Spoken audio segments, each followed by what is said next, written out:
सांगतोय, जे आम्ही सांगतोय, पण सरकारमध्ये असलेली व्यक्ती सांगते.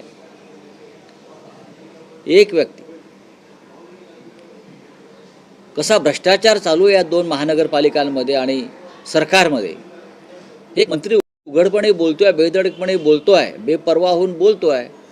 अशा धाडसी माणसाचा गौरव केलाच पाहिजे आणि जनतेने केला पाहिजे. जनतेने केला पाहिजे. मी काय चुकीचं बोलत नाही आहे ना. गणेश नाईक जे सांगतायत ते महाराष्ट्रानं ऐकलेलं आहे आणि महाराष्ट्राला पटलेलं आहे. गणेश नाईक जे म्हणतायत की मला हायकमांडनं परवानगी द्यावी, मी यांचा टांगा पलटी करेन. माझं गणेश नाईकांना असं आव्हान आहे, तुम्ही महाराष्ट्राचे नेते आहात, आपण पूर्वी शिवसेनेमध्ये सुद्धा होता, आपण शरद पवार साहेबांबरोबर सुद्धा काम केलं आहे. भ्रष्टाचारांचा टांगा पलटी करायला हायकमांडची गरज लागत नाही. हे आपला एक अंतरात्मा आपल्याला सांगतो की आपल्याला लढाई केली पाहिजे भ्रष्टाचाराविरुद्ध. गणेश नाईकांनी ती केली पाहिजे, त्यांच्यात ती क्षमता आहे. अदानींच्यावरती टीका केली, मात्र तुमचे मित्रपक्ष असलेले शरद पवार राष्ट्रवादी बारामती कशा पायगड्या घातल्या गेला असं एकदा म्हणालाय का तो अदानी भाऊ आहेत. आपण कालच्या सभेवर बोलू. काल ठाकरे बंधू असं म्हणाले की जर आज बाळासाहेब असते तर आम्हाला एकत्र व्यासपीठावर बघून त्यांना आनंद झाला असता.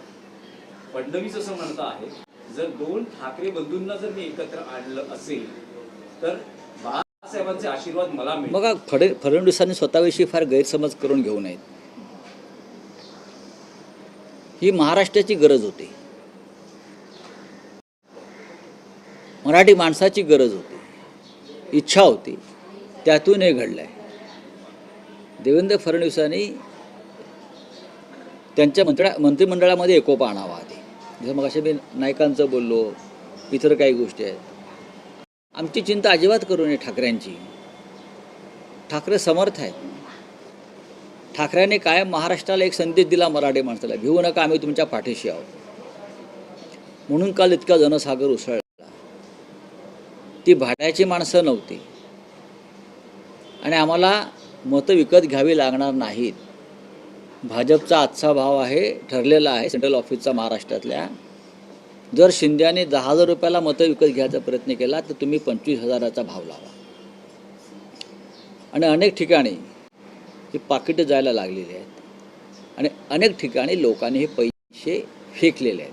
तुम्हाला त्याचे व्हिडिओ लवकरच येतील.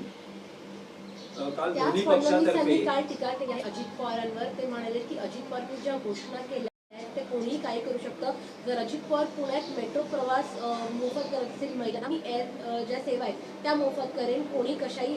काल अजित पवारांनी एक घोषणा केली त्यांच्या जाहीरनाम्यात सुप्रिया सुळे यांच्याबरोबर. महापालिका जर त्यांच्या ताब्यात आली तर ते पुण्यात मेट्रो आणि बस सेवा मोफत करणार आहेत. ते कोण म्हणत आहे? Ajit Pawar, deputy CM. आणि त्याच्यावरती CMने टीका केली. माझं अजित पवारांना आव्हान आहे, आपण राज्याचे अर्थमंत्री आहात,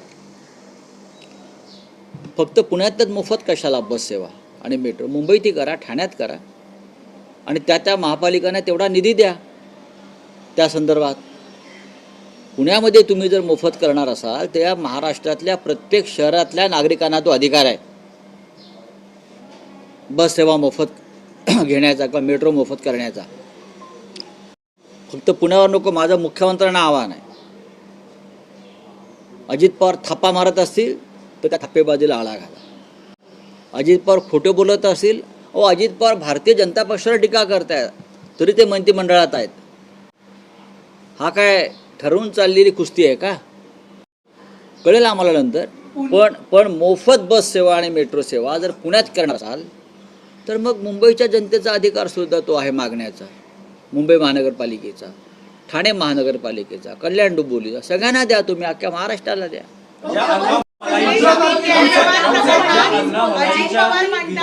ज्या अण्णामलाईंच्या विधानामुळे मुंबई बाबतीत जे त्यांनी विधान केलं, मोठा वाद निर्माण झाला. शिवसेना, UPT असेल किंवा ठाकरे असतील, त्यांनी अटकेची मागणी केलेली आहे. तेच अण्णामलाई असं म्हणत आहेत की मी या धमकीला घाबरत नाही आणि मी महाराष्ट्रात परत येणार.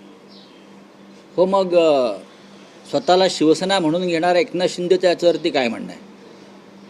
नाही, मला खरोखर समजून घ्यायचं आहे की मुंबई महाराष्ट्राची नाही, असं सांगणारा भाजपा नेता पुन्हा पुन्हा आम्हाला धमक्या देतो आहे. राज्याचे मुख्यमंत्री फडणवीस, राज्याचे 2 उपमुख्यमंत्री जे मराठी माणसाचं मीठ खात आहेत, त्यांची याच्यावर भूमिका काय आम्ही बघू. असे अण्णा गण्णा मलाही खूप आले आणि गेले बरं का. ही रसमलाई आहे, काल म्हणाले ना राजसाहेब, अशा मला खूप खातात. मुंबईत यांना बोलवता आणि वातावरण खराब करतात हे लोक, भाजपचे लोक. ही चाचपणी सुरू आहे मुंबई तोडण्यासाठी. अण्णा मला काय सांगतो साला भडवा, काय सांगतो अण्णा मलाही मी परत येणार. कोण आहे अण्णा मलाही हा?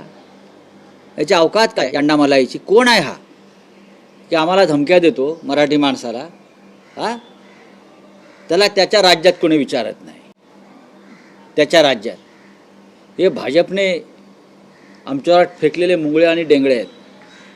पुणे जमीन गैरव्यवहार प्रकरणात अजित पवार बोला. सांगतायत हो गया? राज्य निवडणूक आयोगाने असं म्हटलंय की ते निवडणूक मतमोजणी जी आहे ती एकेका सिंगल वॉर्डाची बघू आम्ही. चला.